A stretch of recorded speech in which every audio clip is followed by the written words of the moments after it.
Kisah ini bermula di dalam sebuah rumah di mana si abang bernama Amin memanggil adik bongsunya Mia bersiap-siap untuk pergi ke rumah Mak Tok. Mia, cepat sikit. Kita dah lambat ni. Kejap Along, Mia dah siap ni.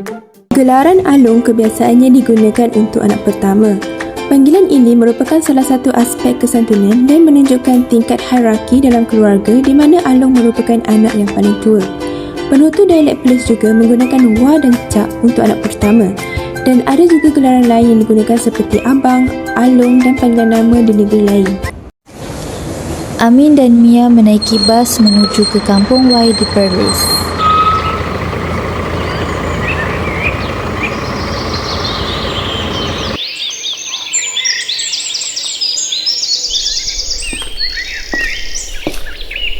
Assalamualaikum Mak Tok, kami dah sampai.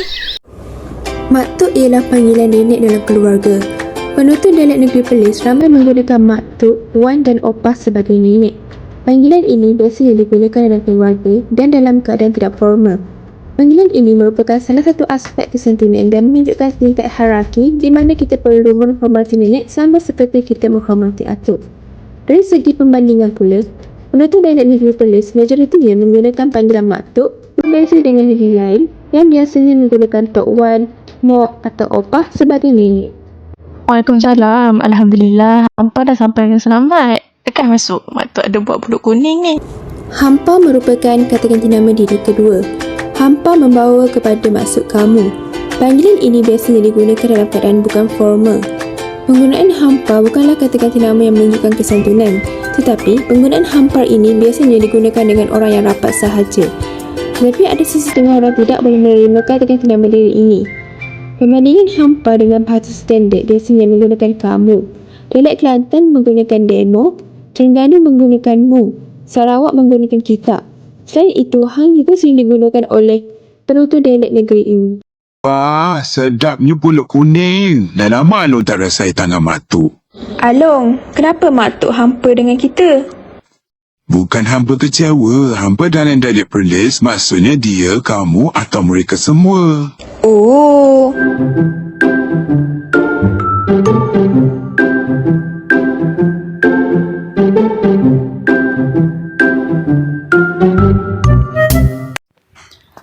Eloklah hampa balik ni. Satgi mek wah hampa pun ada sekali.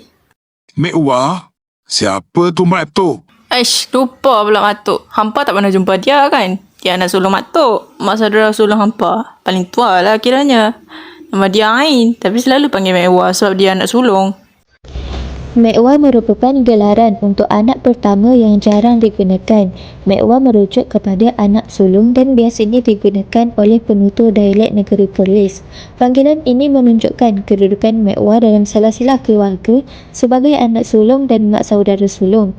Berbeza dengan negeri lain yang kebiasaannya menggunakan Along sahaja sebagai gelaran anak pertama. Wah, sedapnya bau Mak Tok. Mak Tok buat apa ni? Mak Tok buat kuih karas. Kalau hampa nak tahu, kuih ni kuih tradisional orang Perlis. Hampa tak pernah makan ke?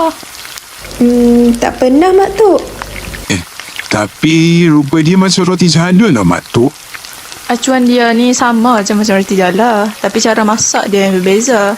Roti jala tak guna minyak. Kuih karas guna minyak banyak untuk dapatkan rangup dia ni. Oh, macam tu.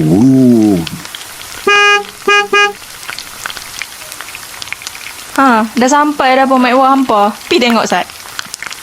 Baik Mak Tok. Kamu Amin ko? Besar panjang doh kamu no? Ya Mek Wah. Mek Wah apa khabar? Sihat?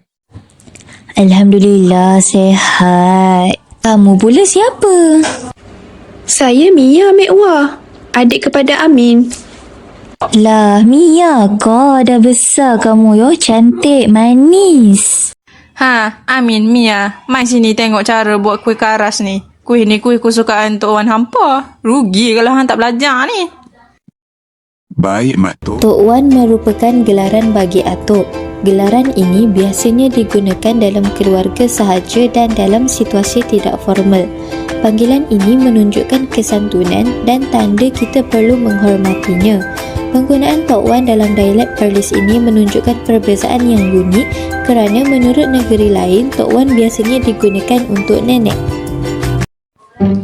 Hampa semua buat apa lagi tu? Lekaslah tu ke dapur ni, tolong mak tok. Kesimpulannya, masyarakat yang harmoni bermula daripada institusi kekeluargaan yang penuh dengan budi bahasa dan sikap hormat menghormati antara satu sama lain. Penggunaan kata ganti nama diri, panggilan kekeluargaan dan panggilan dalam kalangan adik-beradik merupakan aspek kesantunan dan cara untuk menunjukkan tanda hormat. Namun begitu, sesetengah penggunaan dialek sudah tidak lagi digunakan disebabkan oleh peredaran zaman. Hal ini demikian akan membawa kepada kematian bahasa sekiranya dialek ini tidak diwarisi oleh generasi tua kepada generasi penutur kini.